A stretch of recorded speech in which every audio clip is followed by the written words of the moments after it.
Welcome back to another episode of Consciously Clueless. I'm your host, Carly, and I'll be your guide on this journey from consciousness to cluelessness and back around again. Today on the podcast, I talk to Kristen Mandala. She is a sustainability advocate based in Toronto, Canada, who focuses on slow fashion, veganism, and climate justice. Lately, her time has been spent fostering dogs and bridging the gap between self-care and planet care. In this episode, we get into veganism, environmental issues, and specifically, she does an amazing job of explaining what fast fashion is and the environmental impact it has. Here we go. So thank you for joining me on the podcast. Super excited to connect with you. Yeah, no problem. Thanks for having me. It's been really fun. I don't remember how I found you on Instagram. Who knows with social media, really. But I've really enjoyed following you and the content you put out and the conversations you start. I feel really aligned with a lot of your material. So I really enjoyed that. Yeah, likewise. So thank you. Yeah, of course. So the podcast is called Consciously Clueless. And I really liked that name, or it stuck, I guess, because I feel like I'm on this journey of sometimes you are feeling like, yeah, I totally understand the world and I'm feeling really conscious and with it. And then there's other days where you're like, I have no idea what I'm doing. I'm so clueless. So I like to start with asking people where they're at right in this moment on that spectrum of conscious to clueless. Oh, what an interesting, I love that idea. And I totally align with that. I like that with that mindset. I feel like, especially this year, I've had to really re-question and like redefine how I find myself and my worldviews and like where I am. I think a lot of people have found themselves in that too. I think for me, I'm probably I think I just was in a very big clueless valley. And now I'm kind of coming over the edge where I'm feeling a little bit more grounded in myself and in relation to the world. So I'd say I'm on the cusp of both. That's awesome. Yeah, I think it's a constant swing, right? Back and forth. Yeah, exactly. So one of the things that you talk a lot on your page is about being vegan. So I'm really curious. I love hearing people's like how did that happen for you? So when did that happen? How'd that happen? What's the story? Yeah, so it was never really something I thought I was going to be, if that makes sense. Like I always kind of liked the idea when I was young. My dad would make a joke that I was like a granola in the making because I like always went to camp and I loved being outside. I was just like, I always had dirt on my face somehow. And I liked the idea of being vegetarian. I think I didn't actually really know what vegan was, especially when I was growing up. I think it just wasn't really a movement like it is, especially not like it is now. Totally. But I kind of aligned myself, I guess, with being like all like the hippie kind of vibe. I used to remember always talking about, oh, I wish I was born in like a different era. Like there's no hippies around. Like, I don't know who I thought I was, but yeah, seriously. But now I'm like, okay, this is like a different time, but it's also necessary that we are here now. But yeah, I played around with vegetarianism, but I used to call myself a convenience vegetarian because I never felt comfortable in any type of social setting, putting anyone into an uncomfortable position with like having to make me a separate meal or having to like choose a different restaurant. Like I hated taking up space in that way. Like I always felt like it was like super disrespectful. And I would travel a lot and I'd be like, oh, if this family made me this meal, like I can never say no. And then I got back after traveling for like 3 or so months and I felt terrible and my skin had broken out everywhere. And I just like, I thought when I would get back from this trip, I guess I'd really romanticized it. I thought I'd like feel the best I'd ever felt and like so healthy and so like in my own body. And I just didn't. I felt really disconnected from myself and I felt really terrible and bloated and lethargic. So I started seeing a naturopath and a dietitian, and she was like, hey, listen, like, I know you're dabbling with vegetarianism, but like, just try to go cold turkey, no pun intended, no dairy for 2 weeks.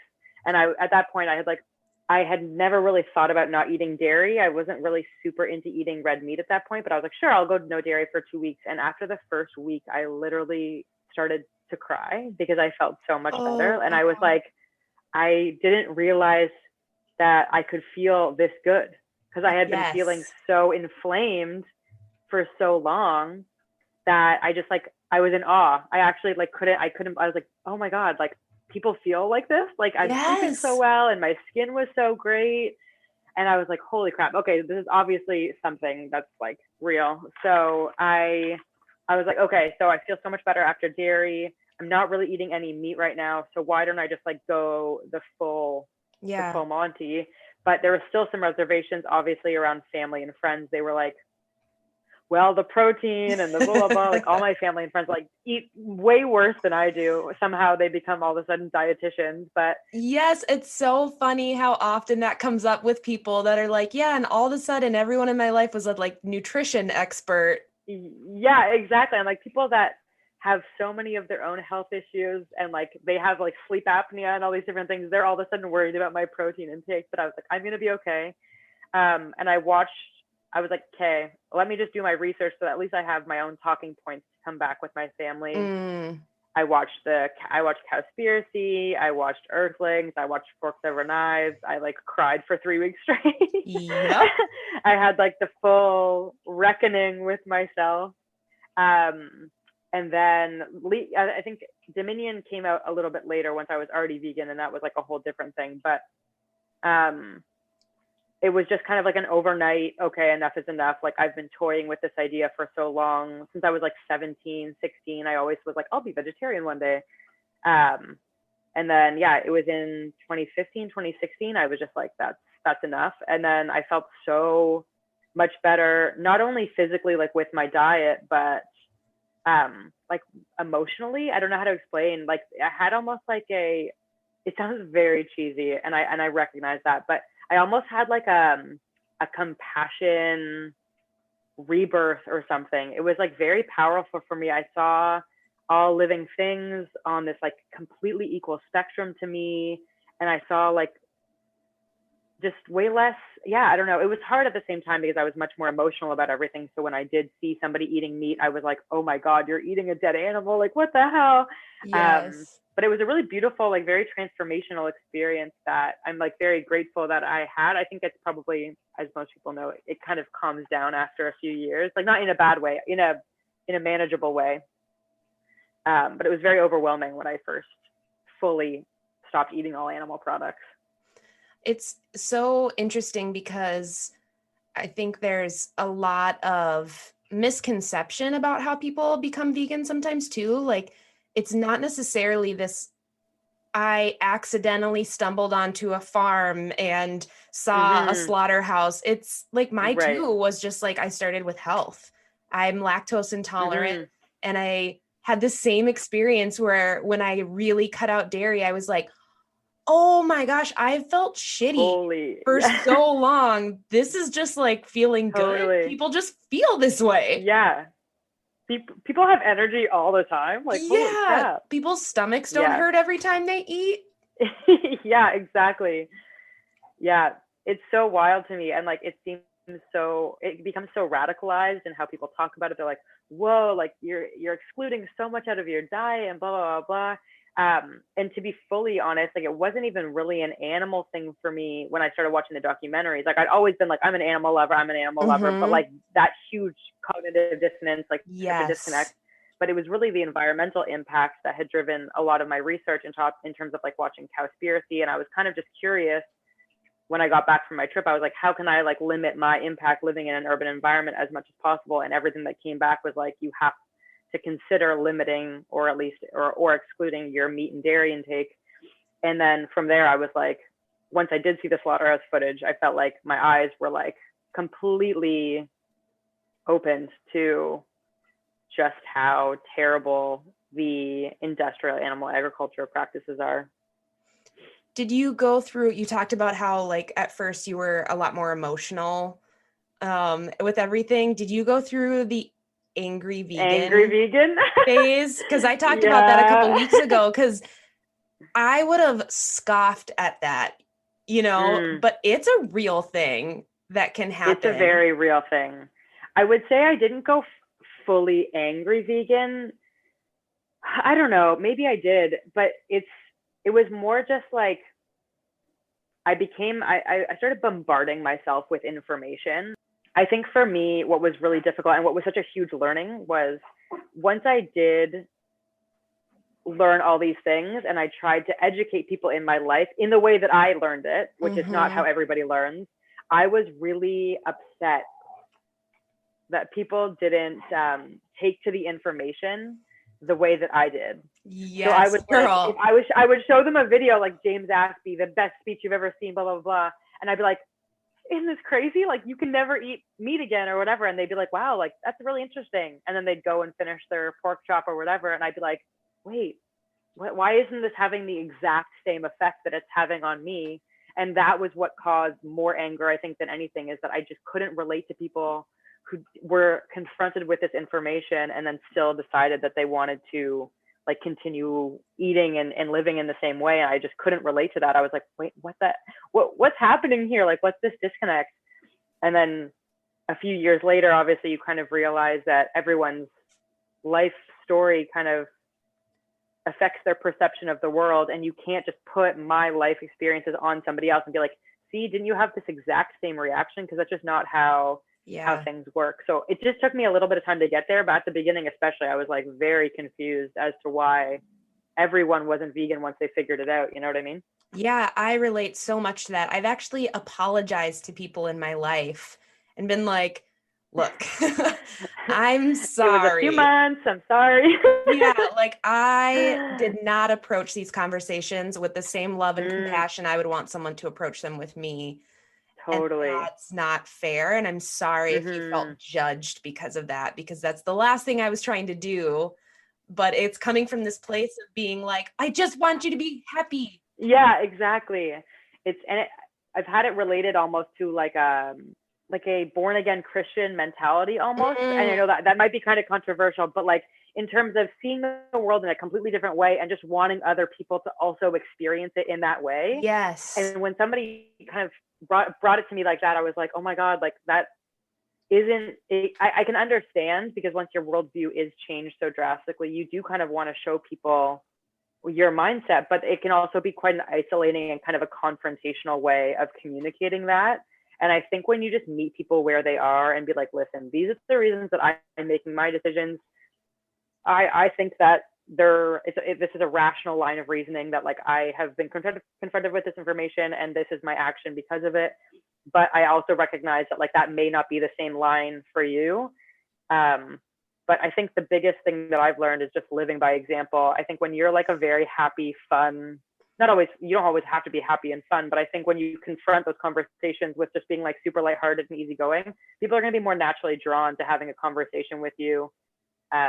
And that's going to be a more successful, I like planting seeds almost, rather than just expecting someone to like vow to be vegan in the conversation. Totally. There's people in my life that I can see as soon as I backed off, they started asking me questions. And I was like, right. Oh, that's awesome. Like, this is how that works. Yeah, like this makes more sense. Okay. Have you had people in your life that you've converted? I do have a few success stories that I'm quite proud of. My parents I'm still working on, to be honest. Those are like that's going to be the long haul. My dad has I would say flirted with veganism because he had a concussion, and his doctor that he was working with was just saying like he basically had to eliminate all inflammatory foods, and a big part of that was gluten and dairy, which he eats a lot of. My dad's side is Italian, so that's like a big part of just food in general, is enjoying food, but also eating nice cheeses and all that kind of stuff. So when he did cut that out, he felt amazing. But I think for him, especially because I don't live in the house anymore, it's hard to he's not going to make himself a meal that the rest of the family won't be eating. So I think until I have to get my little sister and my stepmom, and then once I get all of them, I think my dad will probably convert. But my roommate right now is vegan and has been vegan for, I guess, almost like a year and a half. We started living together in February, and before then she was kind of always like would order the vegetarian like items on a menu, but had the same kind of conflict with not wanting to put anyone out. And then we had this big conversation, and she would be like, well, I would be vegan if it wasn't for this. And I was like, okay, then be vegan except for that. Like, you know what I mean? I kind of called her out on, like, I'm like, okay, then at least try. Then try. Like, if you want to be that, then just try. And when we started living together, we just made all of our meals. And now she like is, super happy to be vegan. I would say, I'm not going to speak for her. She's obviously not here, but I'm like behind her being like, you're happy, right? And then my partner and his roommate, him and I have been together for like over 2 years and have known each other for like forever. But he's now plant-based at home. And then his family is Mexican and Spanish. So when he's home, it's quite difficult to eliminate meat. And I would say that's going to be a bit of a longer thing. But he doesn't bring any meat or animal products into the house, which is awesome. Was that hard for you, or is that hard for you for him not to be fully vegan? Like, is that ever a point of contention? I thought it would be, to be honest, and it was with my previous partner, which is really funny. So for him, I kind of was like, listen, hop on or get off. Like, I don't care. Like, you're vegan or you're like, or we're not together anymore. And I think that speaks to like larger issues in that relationship. But and then he became vegan. And then once we broke up, he immediately went back to eating meat. And one big conversation that Andres and I had, it was like immediate. It was like a little bit rude, actually. It's like, okay, we get it. You only did it for me, I guess, but fine.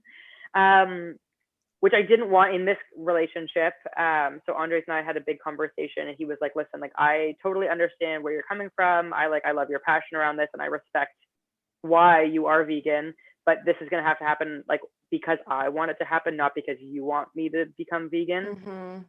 So once we took it off of the table as being, you can't really be in a relationship when you're loving people conditionally. And I agreed that if we were going to have a good relationship, I couldn't love him on the condition of him eventually becoming vegan. I just had to love him for where he's at now, because I'm far from perfect as well. So it goes both ways. So right now, like whenever we have meals together, they're always vegan. When we go to restaurants together, they're always vegan restaurants, when that was a thing post or pre this whole year. And yeah, I think he's well on the way. Like, he watches vegan documentaries without me even badgering him about it, and he'll text me about them, and I'm like, okay, we're getting somewhere. Yeah. But I think it does have to happen at your own pace. Yeah, I think what you said is so crucial, like remembering like, oh, I'm not perfect either. And I think that is something, especially when you like first dive into all these issues, like I strove for perfection. Like when I started learning about the environment and veganism and started living more low waste, like I would have a freaking panic attack if I accidentally forgot to ask for no straw in a drink at a restaurant. And I'd be like, well, I've failed as a human of what I'm trying to preach. Is anyone seeing me? Does anyone see me cheating? Yes, exactly. And then it's like, that's not fun. And that's also, you like, no one's going to want to listen to me if I look crazy because I got a straw. Like, is the straw the problem? Honestly, so if you had asked me like 3 years ago, I would be like, yes, individual action is the problem. Like, it's the people's disconnect from nature. And I think that there is validity to that argument. I think that there are a lot of issues surrounding like how individuals consume without having any thought to kind of the consequences of the repercussions that there are in our natural world, which is the world that we live in, no matter how disconnected we do feel from it. Right. But I think on a larger scale, the bigger problem is the fact that there can be like millions or like multinational corporations that can kind of like operate unimpeded without regulations, can dump forever chemicals into our water systems, can kind of like live in a climate, like a world where they really don't have any consequences for their actions. And I think that I have learned is much more of an issue, like the system versus the individual. I would say the system, like bar none, has way more of an issue in terms of like the climate and the climate crisis that we're in right now. But I do think that there is a lot to be gained from feeling more in touch with nature through your actions and through your consumer behaviors and through yeah, like how you operate every single day. Like even little things like turning on the tap and having gratitude and understanding where that water is coming from. Right. So like picking up garbage in your neighborhood, understanding how the waste system works so that you're not putting things that are in the garbage or that are meant for the garbage or the landfill into the recycling and vice versa. I think those are very important things. But I think on a bigger scale, on an individual level, like the recycling, for example, a lot of it's going to get mixed up by other houses. Like it is kind of like a losing battle in a lot of cases. But if I go through that like argument, I feel like it's like pulling a thread on a sweater or whatever that saying is, where I feel like my brain goes in circles being like, it is the individual, but it is the system. Yeah, I don't think you can have necessarily one without the other. Definitely, which I think segues really well into this conversation about fast fashion. And that's something that is one of the newer things to me. And by newer, I mean in the last like year or two. But that was when I became vegan and more in tune with some of the environmental issues. I was like very focused on like agriculture and that kind of thing. And then I don't remember what sparked it, probably something on social media that I saw about fast fashion. And I just had like the biggest light bulb moment of like, Totally. Oh, that shit matters too. Totally. And then you just dive in and and then it's like, oh God, there's been all this whole other facet that I've been ignoring. And I think that's the one kind of harm that happens with social media, is that sometimes you kind of, with the algorithm, like the way it is, you kind of create your own vacuum of information. And I think sometimes that means that like when I was in that really like intense vegan phase, everything that I was learning and consuming and posting was really circulated around that being the only issue. And I remember going to talks and they would talk about transportation and all these different things. I'm like, this is a waste of time. They're not even talking about animal agriculture. They're in the pocket of the big, like whatever, like lobbyist groups. And I'm like, okay, I'm losing sight of the big picture, because you do need all these different people fighting for climate crisis from all these different facets. And fast fashion is one that's so important because everybody wears clothes and everyone kind of has that disconnect where when they look at a cotton shirt, they're not thinking that a farmer had anything to do with that process. Right. They're not thinking about soil depletion. They're not thinking of the water or the land use. And that for me was a huge light bulb moment, as you said for yourself as well, where you're like, oh my God, I've been completely blind to this. And although I did love thrifting, I didn't come from it from a particularly environmental stance. I just kind of liked, again, the granola in me, like the looks and having like unique pieces. And I liked going to thrift stores, but I didn't necessarily have the direct information to understand why environmentally fast fashion was just so terrible, and ethically, like it's an absolute crapshoot. Yeah. Can you talk a little bit more about some of what you've learned in terms of like environmental impact and like, or I guess, what is fast fashion? Because I think I've had so many great conversations on this podcast, but one of the things I was excited to talk to you about was that is something I haven't explored very much. And I really love the information you share on it. Oh, thanks. So basically I'll do like a Cliff Note version of how I understand fast fashion versus slow fashion. And slow fashion was just a term that I kind of became more aware of in the past few years, but fast fashion basically being the traditional like clothing industry, the traditional way of that we've understood producing clothes, which is like H&M, Zara, the really big brand names of clothing manufacturing that have come to create like 52 different styles or like 52 different releases, one for every single week, constantly producing clothes, constantly pushing them out. And then in order to maintain any type of like, I guess exclusivity for their clothes, a lot of companies end up burning whatever excess is after a season. So it's a completely wasteful and kind of ridiculous model for making clothes. They just burn excess? Yeah, a lot of big name brands or like department store brands, if they want, because they like the exclusivity of like how it's hard to get their items. So it's illegal now in some parts of the EU, but it's like a very common practice for a lot of big brands to burn their like whatever is left over in stock. And to be honest, like I think the biggest thing that got me was just the amount of water and resources that is needed to make the amount of clothes that are being produced every single year. It's a pretty I don't have like stats on me, or if I did, I feel like I'm going to make them up and then they're going to be wrong. But I can give you some if you'd like after this. I should have come a bit more prepared. But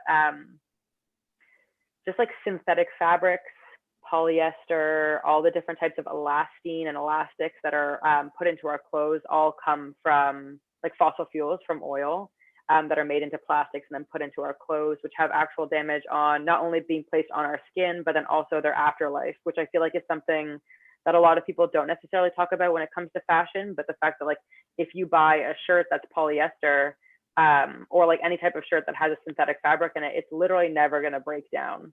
And these clothes are getting put into our landfills and they're not going anywhere for our lifetime. So that's wild.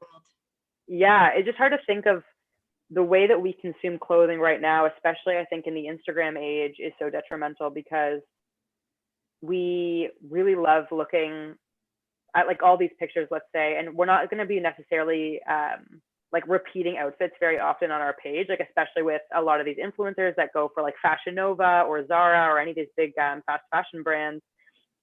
And I think it makes it so unrealistic to assume that people don't repeat their clothing. Like obviously people repeat what they wear and they should be repeating what they wear. But because Instagram kind of seems like this vacuum of perfection and fashion and all these different things, we're not seeing that aspect of it where people are like caring for their clothes, wearing them for years.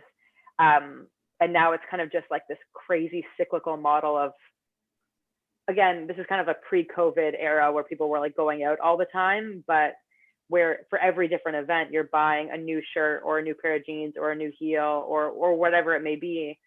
And it's a complete, it's just like an unsustainable way of consuming products. I remember in college, in undergrad, literally looking at photos. It was on Facebook at that time, not on Instagram. I remember. But looking at photos and being like, what did I wear last time we went out so I wouldn't be in the same outfit? I remember that exact same thing where literally I would have to remember or ask my friends being like, what did I wear? Or like, yeah, again, looking at pictures. And I remember like liking this one shirt so much. And I was like, oh crap, I really want to wear it to this party, but I wore it last weekend. And that's just such a ridiculous mindset to be in, because to expect everyone to be wearing something new every single time that they see people is just, it's so ridiculous. But I think social media has really exacerbated that. I think when we were in the Facebook era, that was one thing, but the consuming that happens on Instagram, especially when you can literally buy things off of the platform now, is just so much, just so much more exacerbated.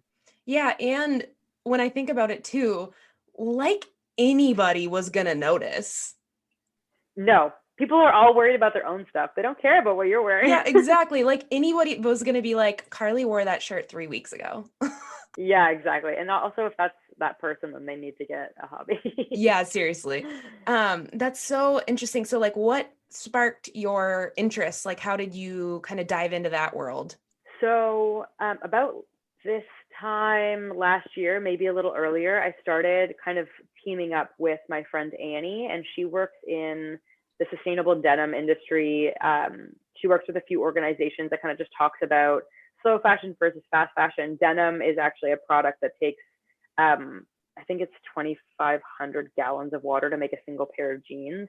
So it's one of the most wasteful and resource intensive items of clothing that we purchase and that we wear. So her whole kind of specialty is surrounding the denim industry, finding out ways to kind of reimagine the way that we produce denim, right down from like the fabric to the stitching and everything in between. And even like the washes, like the chemical washes, I had no idea were like severely detrimental to those in the factories that were working with them, because they had all these terrible like unregulated chemicals in them. It's so terrible, and it's such a complex industry. But when we started hanging out together, she was also very good at taking pictures of me. So we would go into parks and stuff, and the two of us would just take pictures of each other for each other's Instagrams. And she just started talking to me about fast fashion and slow fashion and how it was kind of like her niche. And it really kind of blew the door open for me in terms of, okay, now I actually have to be much more mindful about the companies that I really want to choose to spend my money on. I was already doing that in terms of how I was grocery shopping and how I was consuming other goods, but with fashion, it wasn't necessarily as stringent. Like I still definitely made exceptions when I was going out to events or stuff like that. But a lot of it's just having a little bit more creativity. When you plan for something a little bit better, you can way easier find like a unique piece, either online or in a shop, if that's obviously possible for you.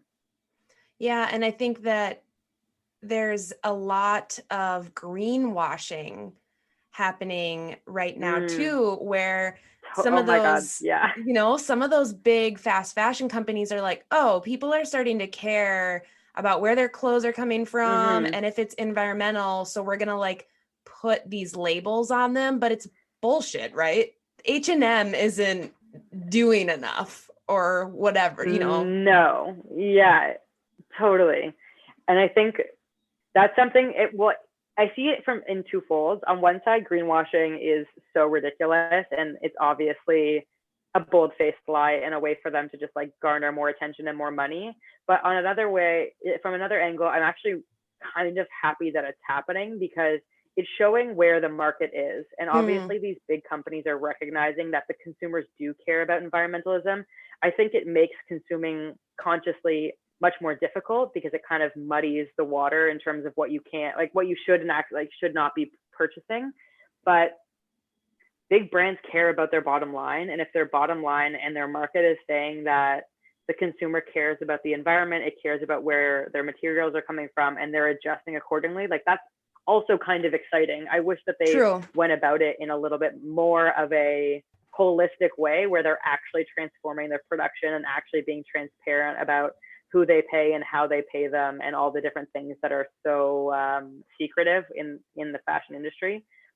But I kind of am happy to see that like they're responding by being like, yeah, we know that you guys like this. It is deceptive at the same time, which is why it's so disheartening. Because yeah, there's like the H&M Conscious collection, and then but the rest of their collection is obviously business as usual, and it's like, oh, it's so patronizing. Yeah, and I think it's confusing for people too, because it's like, what about the people who are not going to spend their days researching what brands to buy? Or I had this moment, like my mom and I were shopping this weekend, and she was looking at like fabric softener or laundry detergent. And we were at Target, and they have some better brands now, and they're doing some cool things. And she asked me, she's someone who wants to like do better and like start getting better products because of conversations we've had. And she was just like, so how do I know? And I was like, how do you know what? And she was like, how do I know this is an environmentally good brand? And I was like, that's such a good question. And I don't have an easy answer. Like we could research all these brands. We could, I don't know, packaging. And it's so hard because it's like good because the market, like you're saying, is responding. So like, Target has this like clean section for beauty products and a clean section for laundry soap or whatever. But it's like, okay, how do I know? Like, what is the sign that this is a good thing? And I don't have the right answer yet.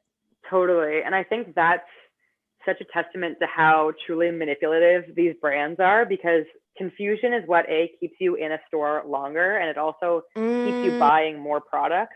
I remember reading this thing because my mom is in marketing, and she was talking about how they design grocery stores to make things kind of confusing, and so you have to go through more than one aisle in order to get all of your products. And that's because the chances of you passing more things, especially at eye line, keep you like buying things that you kind of weren't planning to purchase when you first walked into the store, et cetera, et cetera. And like, it's not like a conspiracy. Like, it's not like I'm like, oh, the big pharma or the big whatever, but like there are like tactical ways that people try to confuse us so that we do make different consumer choices. And I think in terms of green products, it's no secret that they put certain kind of product, like they'll greenwash a label like by Tide to have like a little bit of a leaf, even though if you actually read the ingredients, it's no different than their other one, but they've done a really good job of kind of aligning themselves with the packaging that's around them without actually doing the due diligence of changing any of their production. And it is really confusing, and it is really difficult. And like despite like my parents' best efforts, I'll still go up and visit them and I'll be like, what the heck is this? Like, where'd you get this product from? Or where'd you get this? And they're like, oh, well, it was in that green section. Or, oh, I thought it was good. And it's like, how upsetting is it that like we can't even do the bare minimum, which is like not like poisoning our own bodies, not poisoning our water systems, not using chemicals that we know are harmful for ourselves and the planet, because these companies like refuse to take any accountability for what they're putting in their bottles. And it is definitely very frustrating, especially because there's no legal ramifications for saying eco-friendly. There's no legal or all natural or made with the planet in mind. That doesn't mean anything.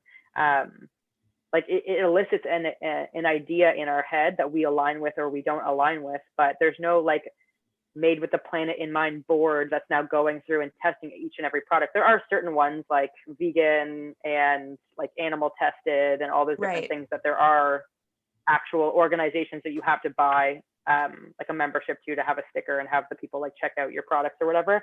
But for so many of these words, they're just buzzwords, and they get you in by eliciting the feeling that you want to align with your products, which I think is like so sad. Yeah. So and it's like, I feel for people, like people shouldn't have to spend 8 hours researching 12 different companies to buy laundry detergent. Totally. Like the fact that we have to be so diligent, like it's so frustrating. I'm getting like all fired up. Me too. I'm like, let's keep chatting about this. This is terrible.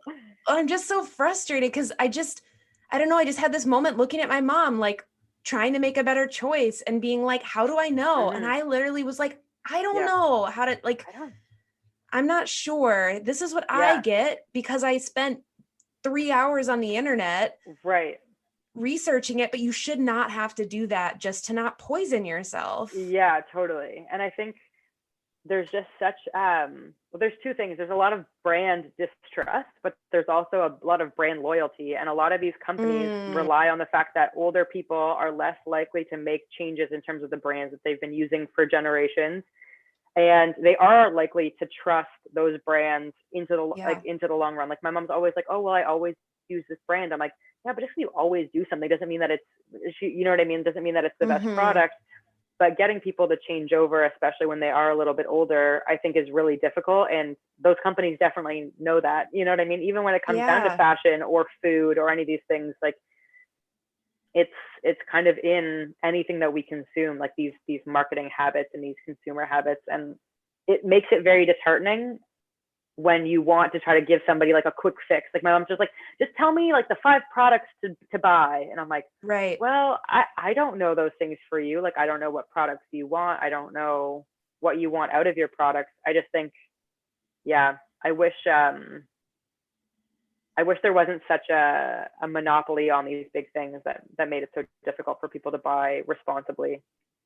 Which comes back full circle to what we talked about earlier in terms of like, is it the straw, right? Like, it's the companies. And I guess, I mean, I'm not expecting you to have the answer, but when you think about these things, like, what is your response to that? Like, we have to hold these companies accountable. Like, how do we do that as consumers? I think the biggest thing is with our dollar. And I've always kind of felt like the power of the individual lies in a capitalist system. It is with how we spend our money. And when I buy things, I often have to ask, like, does this dollar, like I'm paying somebody's salary with this, like I'm paying somebody, like some CEO, I'm lining their pockets with my hard-earned dollars, especially now in this economy where things are so difficult.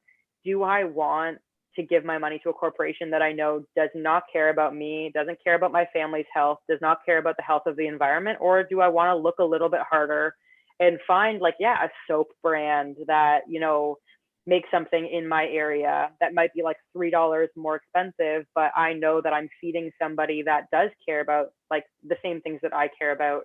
Right. And not to say that you can only support brands that align with you like politically or philosophically, but I do think that returning back to a small business mindset where we do have a connection to who makes our soap and who like metaphorically milks our cows, like not that I'm buying milk, but you know what I mean? Like kind of returning back to that simplistic way of living where we have a connection to the people that make products for us. And I think that's something that's been lost in like the Amazon era of, I want something, I'm pressing buy on Prime and I'll see it here tomorrow, same time.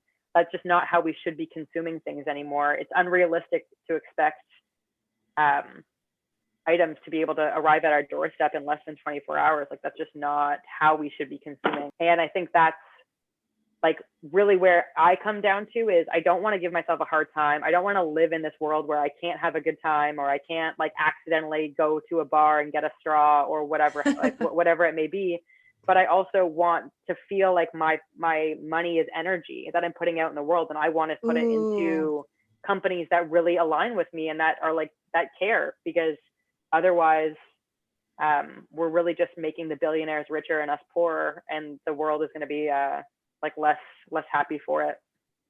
Yeah, I've been thinking lately, even when I thrift, because I think there's this idea sometimes when you're thrifting, like then that doesn't matter. Like I can buy anything. Yeah. But I've been trying, which I definitely have done, like I'm saving money Exactly. by buying this. Yeah. But lately I've been really trying to, your comment about energy made me think about this. I've been really trying to be like, okay, do I need this? What is it going to look like in a year? What do I have that's similar? Like I've been trying to really be diligent about these questions to not fall for the trap, even with someone who like thinks of themselves as a little more educated. Sometimes like there's a shiny new like zero waste thing, and I'm like, I need that. And I'm like, no, I have 14 mason jars that can hold my food. I don't need this container. But it's hard. Yeah, exactly. And it is kind of like, it's a new type of, a new way to not get our money. I don't want to go into like this whole thing, but I just mean, I think the biggest part of sustainability, conscious living, conscious consuming is slowing down the way that you live and slowing down the way that you consume. And the best way of doing that is just asking those questions before you buy something. I remember hearing about this, I think it's a denim company that's in Amsterdam, but they have, at their cash register, they ask you 3 questions before they let you buy their jeans, which I thought was so cool. And the first question is, do you really need this? Do you know what it's made of?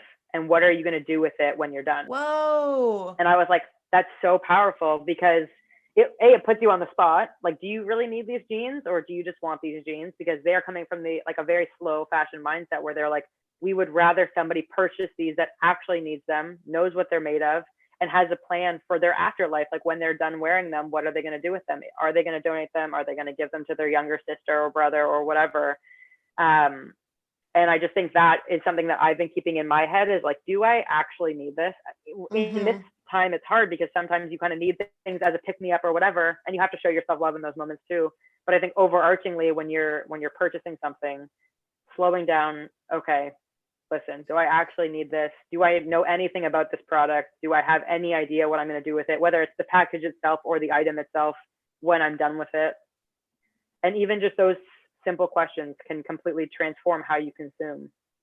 Yeah, I like what you said about, it's not just about like picking better brands, but it's really slowing down the buying that we're doing. Like we don't need a lot of the things that we consume, and we're totally manipulated by those like shiny images and commercials or whatever it is. But it's not just, it is choosing better brands sometimes, but sometimes it's just not buying things. Totally.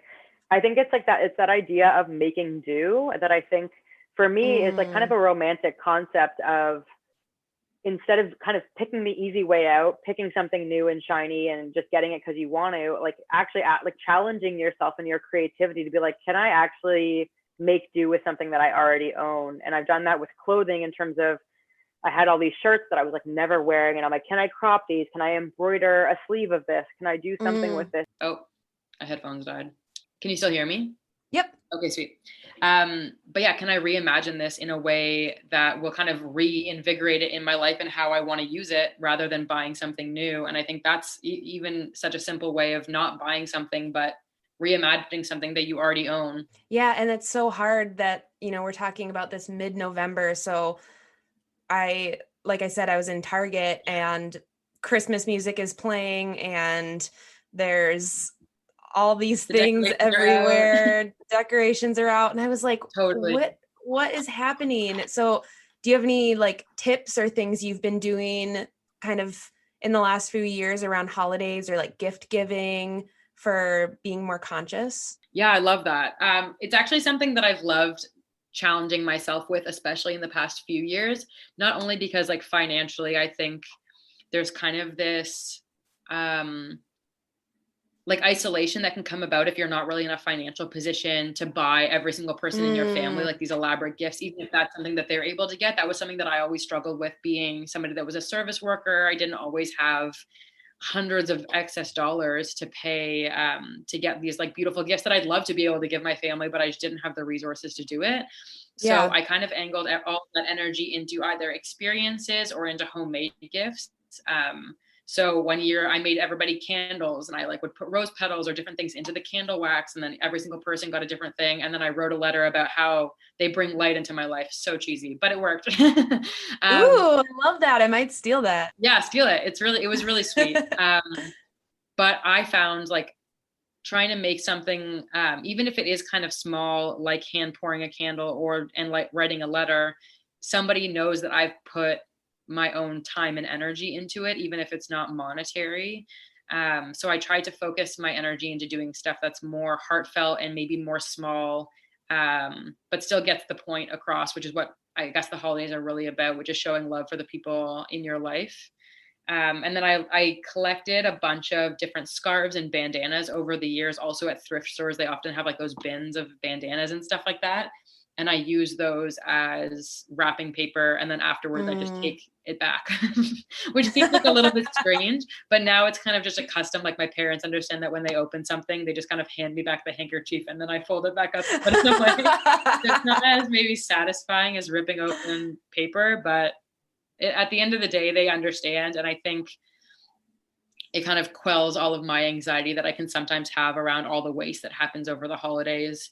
It's like my small way of kind of being that example. But I think at the end of the day, if you find a way to show love for the people in your life, like I don't think anyone's going to be asking for a receipt, and just ask how much you spent, you know what I mean? So I think you can redefine traditions in your house if you really want to. I think if your family understands where you're coming from and if you're able to articulate it well enough, not saying like, I don't want to spend money on you because of X, Y, and Z, but if you explain that obviously we all have so much, and like the way that I want to show you guys love this year is by cooking, like helping to cook the meal, or by doing this or by doing that. I think as long as you kind of explain where you're coming from, it doesn't have to be focused on the consuming of gifts or on that, but really just on quality time spent. Oh, that's so beautiful. I really appreciate that because I think that it genuinely gives me anxiety now that I think, and now that I know about more things and the environment. Like two Christmases ago or so, my partner and I at the time were at one of his family members' house, and everyone's like ripping open all these presents and there's like paper flying everywhere. And I didn't want to be rude and be like, we should recycle this or blah, blah, blah. Can I fold this up and reuse it? Or yeah, exactly. I didn't want to be that person. Like I wasn't like fully ready to explain it or like didn't have the language yet. I just knew it was making me uncomfortable. So when some of his family left the room, I like got out a garbage bag that I brought and was like, guys, put everything in here. I'm going to bring it out to the truck and I'm going to recycle it. That's like this like covert mission to recycle wrapping paper. So hilarious. But now I think I'm a little more equipped to be like, hey, I have an idea. But at the time it was like that thing where you're like, I don't want to make people uncomfortable. Totally. And I think a lot of that comes from like not giving people the benefit of the doubt. Like I think I was always expecting my parents and my family to be so much worse about it, being like, no, not in here, like blah, blah, blah. But like, since I've kind of opened up and been super transparent about how I've been feeling about all these different issues, even about or surrounding veganism, like we've had multiple vegan Christmases now, which has been so amazing. And I never ever would have thought that would have been the case. And about consuming, like now they put gifts in pillowcases and they'll wrap them up in reusable bags and stuff like that, which is like the most adorable thing ever for me. And I just think I didn't give them the benefit of the doubt that they would be able to change. And that's such a limiting belief, both for them and for me, to not like think that they would kind of see a different side of things. And I've appreciated that so much. But I think, yeah, giving, as long as you, again, have the language equipped to not come off angry or judgmental or confrontational, but be like, hey, I love this time with you guys. This is how I'd like to spend it because of this, and this reason. I would love that to be with you guys if you'd also be comfortable, instead of being like, you're all wasteful Scrooges or whatever. Yeah, that's what I was just gonna say, is like, there's a way to approach that conversation with just being like, I'm not saying you're a bad person because No, you're doing what you've always known to do. Like, totally. just like all of us have. It's Yeah. not that you're bad. It's just that like our systems are kind of fucked up Totally. and we're learning about that. Yeah. And that's okay. It's not about, because it's so easy. And I've been in this place too, to be defensive and be like, oh, you're just calling me a bad person. Yeah. You take on like an identity with it. Yes, totally. And Mm-hmm. it's hard to not, I've been trying to learn to be better about not putting people in that space, Totally. because it's hard. Yeah, and it's harmful for your perception of them just as much as it is for you. And I feel like when you do limit people by how you see them in their actions, like you don't let anybody grow, and you also don't let yourself grow in that situation at all. Like I feel like when I'm with my family, I often revert back to like a very high school version of myself. I'm like much more quicker to anger and to become sassy. Yes. And like here I'm like all zen and I'm like, oh, no problem. Like, let's talk about where you're coming from. Like, oh, that was my ego flaring up. And then with my mom, I'm like, mom, you stupid. Blah, blah, blah, blah. I'm like, oh my God, how quickly do I lose myself in like my younger, angrier version of me because I'm back in my home. And I think that can be a big challenge in terms of these kind of conversations where you kind of expect the worst, but it's all learning, I guess. Yeah, there's this concept that I've thought of so many times then, of just creating the story before it happens. So like with I always family do that. or whatever, I've been working on it, but it's like, I can't go into Mm. this conversation thinking it's not going to go well, because I'm already then in this frame of mind of like, oh, this sucks. This is going to be hard. Like, what Totally. if I go into this conversation Mhm. being like, this is going to go really well? Yeah. I love I Like love that. trying to not create, I guess it's manifesting the outcome I want. And kind of projecting your own like ideas or insecurities about how you are going to handle it or how they're going to handle it. And it just like, I think we all need to give each other a little bit of a break when it comes to those kind of conversations. Yes. I think people Yeah, can surprise us if we let them. totally. Oh, if we let them, Yeah. that's powerful. Two last questions. Mm. One, I just want to shout out to the foster pups you've Yeah. had, because I really enjoy seeing them on social It's media. so fun. Who do you have right now? So I have Teo. You can come up now. I know I haven't been letting you come up, but you can come up. His name is Teo. He's like, okay, he's being lazy now, even though he's been trying to get up here this whole time. He's a street pup from Mexico, and I'm fostering him with an organization called New Collar Collective. They're based out of Toronto, and they actually were working with an organization that was in Oaxaca, Mexico. Well, it's still in Oaxaca, Mexico, and they drove up mid like COVID everything from Mexico, and it's like South Mexico. It's like very far. Wow. It took them like 4.5 days, and they just like met us in a park, and we just like each got our own foster dogs, and they have their little jackets because it's too cold for them here because they're used to like being on the street, which is like, it's very sweet. He gets his like, he has a red puffer jacket for the Canadian winter. So cute. He's such a weird looking dog, eh? Yeah, the listeners are gonna have to go to your Instagram to see, because this is just audio. So he is great.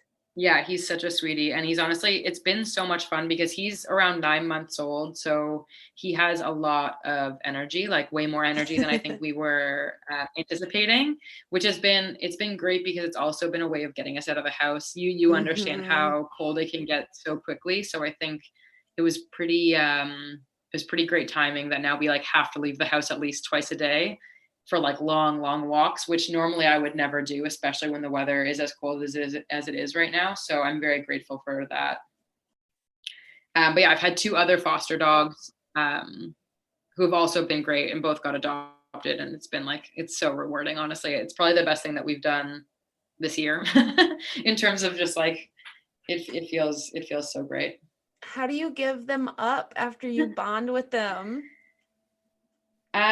It's so weird. So our last foster dog, Sandy, we had for, I think, almost 6 weeks. And that was really difficult because she almost just blended so easily into our routine and our schedule. But when she left with like the sweetest family I've ever met in my entire life. And they have like a 4-acre property, and they like send us videos every week about how she's doing. So it felt like a very natural transition for her, because they just were like, they literally said that they saw a picture of her and they were like, oh my God, we have to have this dog. Like we love her so much. So it felt very romantic. Yeah. That they found her and that they were as sweet as they were. Oh, thank you.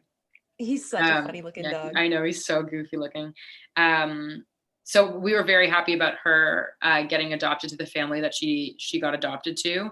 And as for Teo, he's actually getting adopted, fingers crossed, by a friend of mine, which is so exciting because he isn't like the most conventionally attractive dog, I would say, but what he lacks in conventional beauty, he makes up for in personality, because he's like literally the best dog ever. He's so fun. And they were watching my stories and they were like, wait, is this our dog? Like, I think Kristen has our dog. So they've been applying, and it's about like a day, I think, away from being fully confirmed, and we're dropping him off. So it's very exciting. Okay. Well, that's good. You'll get to see him still, and yeah, exactly. Which is have awesome, him in your life. We're going to miss him, even though he has ruined like all the nice things in my house. Lucky he's cute, right? I know, seriously. So the last thing is, everyone I talk to, which is why I love doing this, is doing like amazing things in the world, including you. Just like the things you share about, the things you talk about, the conversations you're willing to have. They're hard, you know, like they're hard to have, and it's hard work to do. But what do you do to take care of yourself then, given all that work? Like, what do you do to kind of tap in and slow down? That's such a great question. I think this year I've had to really come to terms with that a lot more than ever before. I really had a lot of issues surrounding like just like taking care of my own mental health. I think I was in this kind of, especially early spring to summer, I was like raring to go. I was always like excited to be on social media.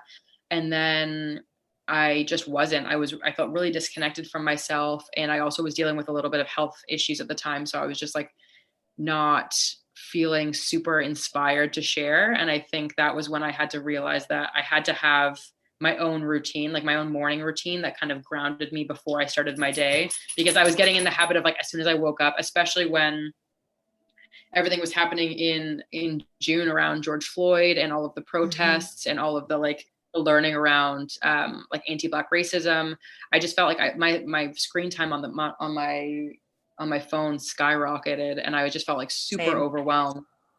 So I just was like, okay, before I open my phone, I need to be able to journal. I need to drink a lot of water. I need to meditate, and I need to do something that moves my body. And then I can start my day. I can spend the rest of like 12 hours on my phone after that, but I have to make sure that I do those things before I kind of get going. And since I've kind of made that a part of my day, my whole mind frame is completely like just changed. And I feel so much more grounded when I start my day, which is something I'm so grateful for. But yeah, I think for you, journaling is honestly like a lifesaver. I love journaling so much. I never thought that I would. I used to journal all the time as a kid. And now it's just at least a page a day when I wake up. Oh, I love that. Good for you. That is such an important practice to like give ourselves space. Mm-hmm. And I felt like my brain kind of always works in overdrive. Like I'm always kind of thinking about everything all the time. So it was a really nice way to give my brain a little bit of a reprieve to start my day by kind of, there's this graphic on Instagram where it's like before journaling, and it's like all of this, like these lines and this like cloud above your head. And then it says after journaling. And then it's literally the journal with all those same clouds kind of in it. And the mind is clear. And I'm like, oh my God, that's literally how I feel after I journal. I feel like I'm kind of taking all this mess that's always circulating in my head, and I'm putting it in a physical form and giving my brain that break. And that's been something that I've really appreciated. Yeah, that's awesome. Oh, what a good way to end. Good advice. Yeah, this was so fun. Thanks for listening to another episode of Consciously Clueless. I hope you enjoyed that episode as much as I did, and you are inspired to go out and thrift next time you need something new. If you're enjoying this podcast, hit subscribe wherever you're listening. And if you want to help this podcast grow and get it into the ears of more listeners, send it to a friend, text it to a family member, share on social media, and tag me. Whatever you can do, I greatly appreciate. And to really help me out, head over to Apple Podcasts and leave a review. You could be read on air as a review of the week in a Sunday solo episode. Until next time.